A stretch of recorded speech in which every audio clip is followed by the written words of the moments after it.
Redson TV kwoli webali kubanga okyagoberera yonna gy'osinzira okubanga gy'otulabira kyokola kya mutawaana nnyo gwe akyatambula naffe ku mukutu ogwa Redson TV atannaba kubanga osubscribinga kkirira wansi awo olaba ekigambo subscribe kikwateko kwata kade aka notification ojja kuba tomisinga nsonga yonna mawulire genkuleetedde njagala kukulaga His Excellency Robert Kyagulanyi Ssentamu akulembera ekibiina ekya National Unity Platform Commander in Chief owaabo abakkiririza mu nkyukakyuka lunaku olwaleero njagala okutegeeza nti omuvubuka kuva ku University emanyiddwa nga Kyambogo University jjukira bano bagenda mu kalulu ennaku z'omwezi zengenda okugamba era bangi babadde bayayanira kaadi ey'ekibiina ekya National Unity Platform wabula agitutte weetaaga okubanga omumanya wano ku mukutu ogwa Redson TV nkugambye bw'oba tonaba kubanga osubscribinga kikole tubeere nga tetutambula ffenna oyo gulaba ku screen yo bamuyita Mugalya Humphrey ali endorsed by the party president His Excellency Robert Kyagulanyi Ssentamu. Waliwo akalulu akakubwa gwazaatugoberera nakuwaako ku mawulire gano ne wabaawo ebyavaayo bye nakuwa olwaleero njagala kwongera kubeera nga nkutegeeza nti oyogula bamanyiddwa nga Humphrey Mugalya kati ye candidate kituyinza okiyita presidential candidate mu kalulu akagenda okubanga kakubwa ku University Kyambogo nga bw'omanyi obulungi nnyo nti ekibiina ekya National Unity Platform kitera okubeera nga kyeriisa nkuuli naddala mu bululu nga buno obwa ba guild president obukubibwa ku universities ez'enjawulo. Okusinziira ku sources ze tuyina wuliriza National Unity Platform President His Excellency Robert Kyagulanyi Ssentamu has endorsed the party candidate Humphrey Mugalya for the Kyambogo University Guild presidential election expected to happen on October 17th.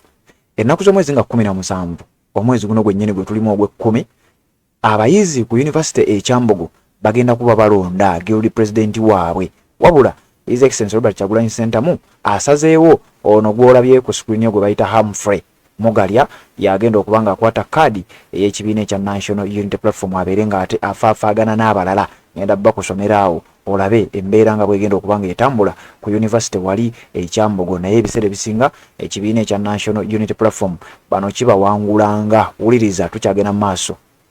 The endorsement which has boosted campaign momentum at the Banda-based university was confirmed by the party Secretary General David Rubongoya on Monday. David Rubongoya ye Secretary General w'ekibiina ekya NUP yalangiridde enteekateeka eno era n'ategeeza nti ku Kyambogo University tuyina Humphrey Mugalya wuliriza bw'agambye. Humphrey Mugalya is our candidate.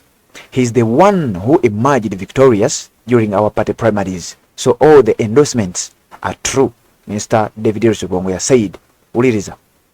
Ekibiina ekya National Unity Platform kiraze akabonero ak'enfuga ey'amateeka oba kye tuyita democracy wakati mu kubeera nga balonda ani agenda bakwatira flaga yaabwe nga balonda guild president ku University Kyambogo. Waaliwo party primaries oba kye tuyita akamyufu ku kitebe ekya National Unity Platform.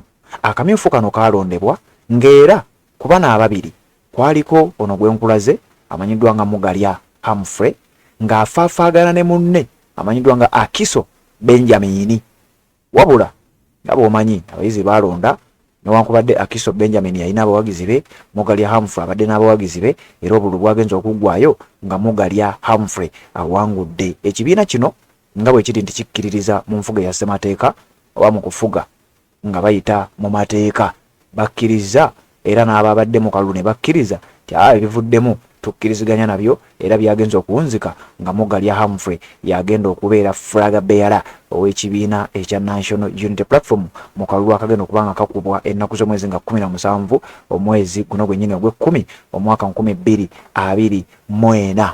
Wuliriza. Mugalya, who defeated his colleague Benjamin Akiso during the September 5th NUP Kyambogo primaries, will on Thursday face off with 8 other candidates for the highest students office of the university. Nti omuvubuka ono amaze okubanga alangirirwa nti yagenda okukwata ekibiina ekya National Unity Platform yagenda okukikwatira flaga yaabwe mu kugenda mu kalulu kano wuliriza agenda kutunka n'abalala 5 agenda kutunka n'abalala 8 abazze mu kalulu akawamu. Mu bantu abazze mu kalulu bangi nno bawererako ddala naye nga bwe nkugambye ekibiina ekya National Unity Platform kitera okubanga bino kibikola. Mu baana abalala mulimu bangi abazze bagenda okubanga beesowolayo era ne babanga bakakasiddwa okusinziira ku chairperson owakakiiko k'ebyokulonda ku yunivasite eno amanyiddwa nga Akizam Sembatya. Wuliriza, Thomas Rwantonzi wanajjedde ku kibiina kya NRM bamuyita Thomas Rwantonzi. Timothy Mwesigwa Ntale onajjedde ku UPC Uganda People's Congress bamuyise Timothy Mwesigwa Ntale. Kakati no newankubadde nga Akiso ali omu ku bantu omukaaga ababadde mu race eno, kigambibwa nti wadde ekibiina ekya NUP tekimuwadde tiketi yandibanga ayagala kujja ajjenga independent. Mukutu gwa Red Zone TV tukyagenda maaso n'okubanga tukutegeeza ensonga. Sebambulidde Patrick Nzemberawo kubanga nkutuusaako. Mulimu abalala amanyiddwa nga Tone Bwete, waliwo omulala amanyiddwa nga Joshua Karebu Wamara, mulimu omulala amanyiddwa nga Winnie Mulumba, mulimu omulala amanyiddwa nga Edward Agaba n'omulala amuyita Isaac Suuri. Bano nno be bali mu lwokaano luno, bali 8 bonna omugatte abagenda okubanga balonda. Wuliriza, at least 33,000 students are expected to cast their ballot to elect their guild president and the council. Nti University ye Kyambogo basuubira abayizi abagenda okwetaba mu kulonda kuno okubeera emitwalo 3,300 n'okusoba. Kitegeeza omuwanguzi osobola okwepimapima n'omanya wa wonaayimirira, naye nga bwe nkugambye ekibiina ekya National Unity Platform ebiseera ebisinga buno buba busongasonga. Kakati ate nga His Excellency Robert Kyagulanyi Ssentamu amaze okuwandako omuntu eddusu abategeeza nti bannange mulondo oyo ye waffe yagenda okubanga atukwatira flaga amanyiddwa nga Mugalya Humphrey, ye flaga bearer ow'ekibiina ekya National Unity Platform mu kalulu akagenda okubanga kakubwa nakusoma zigenda kuba 17 mwezi guno gwennyini ogw'10/2024. The biggest competition is between Mugalya and Akiso.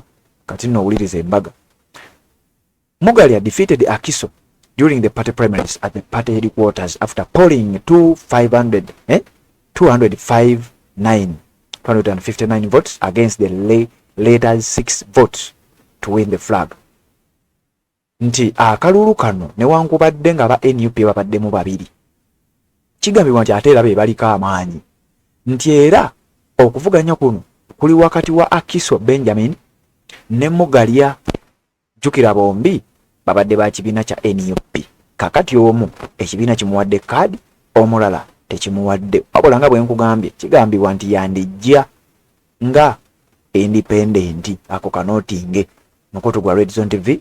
Webale kubanga okyagoberera yonna gy'osinziira. Tujja kubeera wano era nga tukutuusaako byonna ebinaaba bivudde sayidi eyo. Nja kusaba ekintu kimu, kwekumira ku mukutu gwaffe guno oba tonna subscribe nga kikole, tubeere nga tetutambula ffenna. Assalamu alaikum wa rahmatullahi wa barakatuh. Amanya n'eddoboozi Haji Abdu omusomi w'eddua. Nkola ku nsonga ez'enjawulo, emirimu nga gikutataganyeko, ebyenfuna byo nga bidobonkanye, ne oba oli bweru wa ggwanga emirimu gya kucankalanako.